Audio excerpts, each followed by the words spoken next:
Capítulo 3. A criança sol e a criança sombra. O que sentimos e quais sentimentos conseguimos perceber ou deixamos de perceber dentro de nós depende essencialmente de nosso temperamento inato e das experiências que tivemos na infância. Nossas crenças inconscientes desempenham um papel importante nisso. A psicologia entende uma crença como uma convicção profunda, enraizada, que expressa uma postura que adotamos em relação a nós mesmos ou ao outro. Muitas crenças são forjadas já nos primeiros anos de vida, na interação com as pessoas que nos são mais próximas. Uma crença interior pode ser algo como estou bem ou não estou bem. No decorrer da infância e por toda a vida, interiorizamos tanto crenças positivas quanto negativas. As positivas, como estou bem, se originam de situações nas quais nos sentimos amados e queridos pelas pessoas mais próximas. Elas nos fortalecem. Já as crenças negativas, como não estou bem, se originam de situações nas quais nos sentimos deslocados e rejeitados e nos enfraquecem. A criança sombra abarca nossas crenças negativas e os sentimentos opressivos que delas resultam, como tristeza, medo, desamparo e raiva. E desses sentimentos se originam as chamadas estratégias de autoproteção, que desenvolvemos para conseguir lidar com esses sentimentos, ou melhor, ainda para evitar senti-los. Algumas dessas estratégias mais comuns são o perfeccionismo, a obsessão por harmonia, a obsessão por controle, a dominação e ainda a agressividade. Mais adiante falarei um pouco sobre crenças, sentimentos e estratégias de autoproteção. Por ora, basta que você entenda que a criança sombra representa aquela parte de nossa autoestima que foi ferida e por isso mesmo está fragilizada. A criança sol, por outro lado, abarca todas as influências positivas, todos os sentimentos bons, representando tudo o que é inerente às crianças felizes: espontaneidade, sede de aventura, curiosidade, entrega, vitalidade, entusiasmo e alegria de viver. A criança sol é uma metáfora para a parte intacta da autoestima. Mesmo as pessoas que carregam um grande peso desde a infância apresentam partes saudáveis em sua personalidade. Elas também passam por situações em que não reagem de forma excessiva e em que se mostram alegres, interessadas e brincalhonas, isto é, momentos nos quais a criança sol se sobressai. Mesmo assim, ela aparece pouco nas pessoas que tiveram uma infância difícil. É por isso que, neste livro, vamos alimentar a criança sol e consolar a criança sombra dentro de nós, reconfortando-a e assim levando a abrir mais espaço para a criança sol. Você já deve ter compreendido que a criança sombra é a parte da nossa psique que nos traz problema, sobretudo quando não temos consciência de sua existência e, por consequência, não refletimos sobre ela. Voltemos lá ao exemplo de Miguel e Selma. Quando observa o próprio comportamento a partir do ego adulto, Miguel percebe que costuma reagir com exagero. Por isso, muitas vezes ele tenta suavizar a raiva. Às vezes até consegue, mas é algo raro. Mas ele só vai conseguir isso se ele perceber no seu ego adulto. A razão para essa pequena taxa de sucesso é que seu adulto interior, isto é, sua mente consciente e pensante, não sabe das mágoas de sua criança interior. E é por isso que, como adulto, ele não tem influência sobre a criança sombra. Ou seja, sua mente consciente, pensante, sensata, não consegue controlar suas emoções e seu comportamento. Todos estão determinados pela criança sombra. Para conseguir controlar seus acessos de raiva, Miguel vai precisar se conscientizar das conexões entre as mágoas causadas pela mãe na sua infância e o relacionamento hoje com Selma. Ele precisará refletir sobre a ferida permanente que a criança sombra carrega dentro de si e que sempre dói quando ela acha que seus desejos não são respeitados. Então, seu adulto interior poderá acalmar sua criança sombra mais ou menos assim. Cá entre nós, não é porque Selma esqueceu seu refrigerante que ela não te ama e não leva seus desejos a sério. Selma não é sua mãe e ela não é perfeita, assim como você também não é.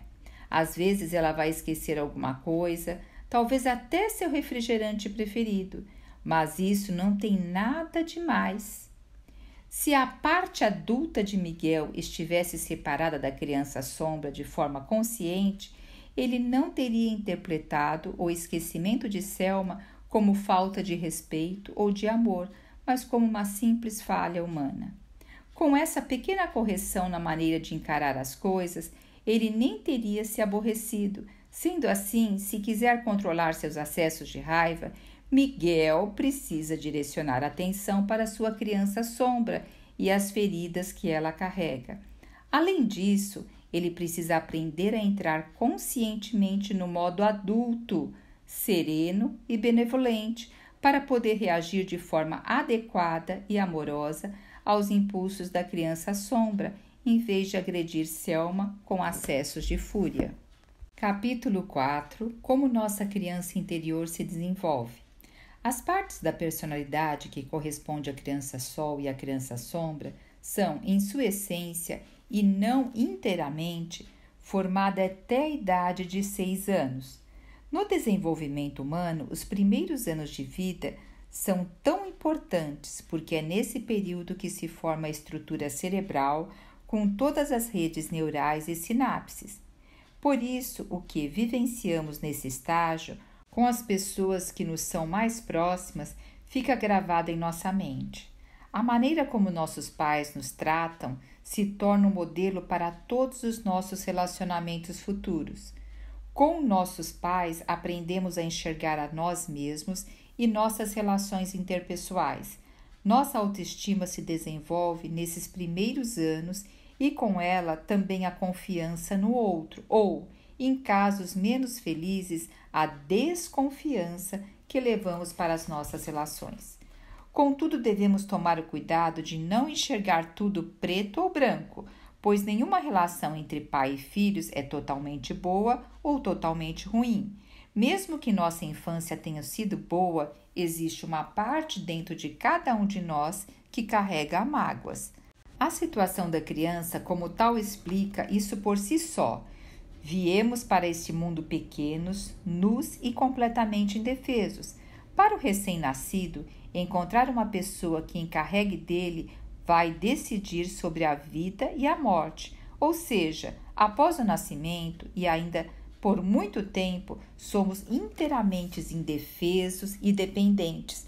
Por isso que em cada um de nós existe também uma criança sombra que se sente pequena e insignificante e que, antes de tudo, pressupõe que não está bem.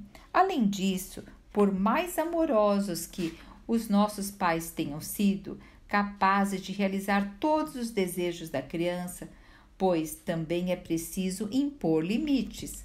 O segundo ano de vida, principalmente, que é quando se aprende a andar, é repleto de proibições e limites impostos pelos pais ou cuidadores. O tempo todo a criança é chamada a atenção para que não quebre o brinquedo, não brinque com a comida, não derrube o vaso de vidro, para que use o troninho, para ter cuidado, etc, etc. Ou seja, a criança sente com frequência que está fazendo algo de errado, que algo, de certa forma, não está bem. No entanto, além desses sentimentos de inferioridade, a maioria das pessoas também apresentam estados interiores nas quais se percebem valorizadas e se sentem bem. Afinal, não vivemos somente coisas ruins na infância, também temos experiências boas. A atenção que nos é dada ao sentimento de segurança, diversão, alegria e lazer. Por isso também temos essa parte em nós que chamamos de criança-sol. Para a criança real, a situação fica bem difícil quando os pais, sobrecarregados com o cuidado e a criação, começam a gritar com ela e até a bater ou se tornam negligentes. Crianças pequenas não sabem julgar as ações dos pais como boas ou ruins. Para elas, os pais são grandes e infalíveis. Quando sofre agressões, sejam verbais ou físicas, a criança não pensa: papai não sabe controlar a raiva e precisa urgentemente fazer terapia. Não, a criança não tem capacidade de pensar. Ela atribui a agressão ao pai a ser má, a ela ser má. Antes de aprender a falar, ela não consegue sequer pensar que é uma criança errada e má, mas sente que está sendo punida e que, portanto, agiu errado. Em termos gerais, nos primeiros anos de vida, sabemos se somos queridos ou não, sobretudo por meio dos sentidos. Praticamente todo o cuidado que se tem com recém-nascido e crianças pequenas é físico: alimentação, banho, troca de fralda e, acima de tudo, carinho. Por meio de carinho, olhares amorosos, o tom de voz da pessoa cuidadora, a criança consegue deduzir se é bem-vinda ou não a este mundo. E se, já que nos primeiros 2 anos de vida estamos inteiramente à mercê das ações de nossos pais ou cuidadores, é nesse período que se desenvolve a chamada confiança básica ou a desconfiança básica. O objetivo básico remete a uma experiência existencial profunda, experiência essa que cria raízes profundas na memória do corpo. Vou repetir: experiências essa que cria as raízes profundas na memória do corpo.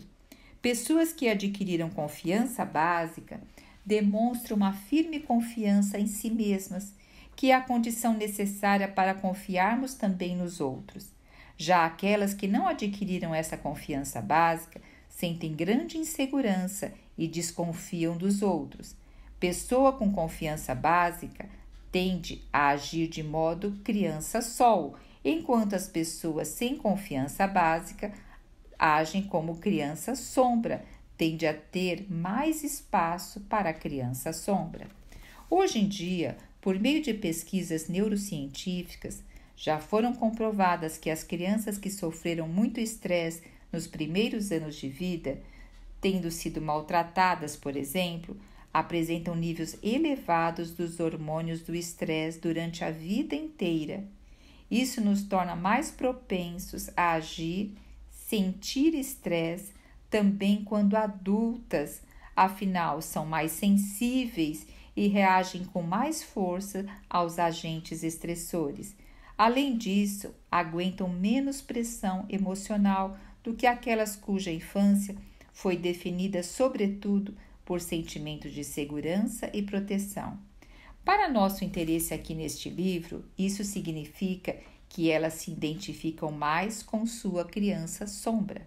É claro que os anos seguintes também são importantes na formação de um ser humano e que, além de nossos pais, outras pessoas próximas também nos influenciaram: avós, amigos, professores, etc.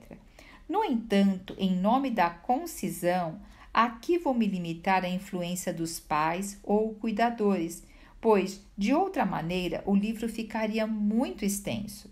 Se suas experiências com outras crianças, seus avós e seus professores foram muito importantes, você pode dedicar a elas os exercícios desse livro. Não nos lembramos dos primeiros anos de vida com a mente consciente, isto é, com o nosso ego adulto. Nós não lembramos, apesar de estarem registrados profundamente no nosso subconsciente.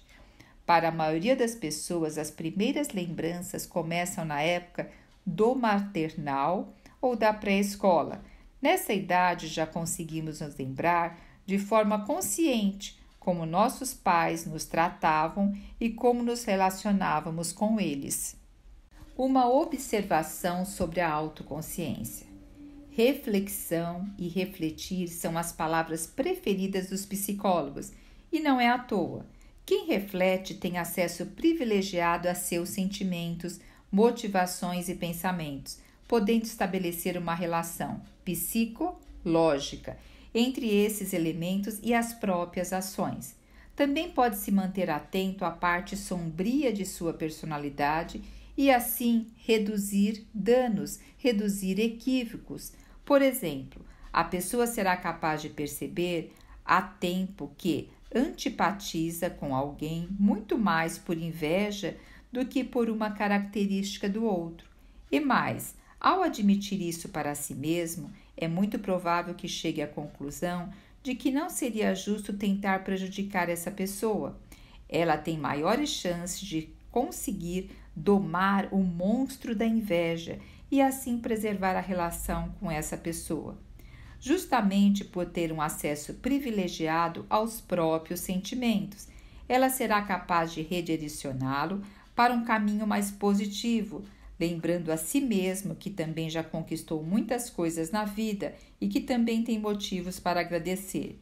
Se não admitir que o sucesso alheio machuca seu ego, ela pode ser levada a desejar o mal à pessoa que inveja, mesmo que somente por meio de pequenos comentários negativos, talvez na frente de terceiros. Esse é um pequeno exemplo de que a questão não é somente encontrar soluções para os próprios problemas, mas também se comportar de forma mais responsável socialmente. Autoconhecimento e reflexão não são importantes apenas no nível individual. Se não refletirmos sobre alguns sentimentos, em especial o de impotência e de inferioridade, podemos tentar compensá-los com uma sede exacerbada de poder e com uma necessidade de atenção, por conta disso acabar agindo de maneira indesejada. Uma pessoa que se identifica com sua criança sombra está mais sujeita a percepções distorcidas. Para a criança sombra, o outro é sempre maior, por isso ela atribui más intenções a esse outro. Como vimos no caso de Miguel e Selma.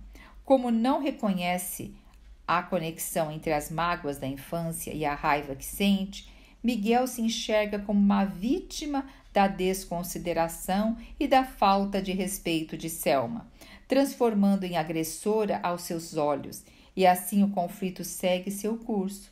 Nesse caso, é uma mera briga de casal, mas há também casos muito graves, como estadistas que podem levar um povo inteiro à perdição por causa da infinita sede de poder decorrente da falta de autorreflexão. Por isso, um dos meus objetivos é transmitir a vocês, leitores, a ideia de que o autoconhecimento é o caminho ideal, não apenas para se libertar dos problemas, mas também para se tornar uma pessoa melhor.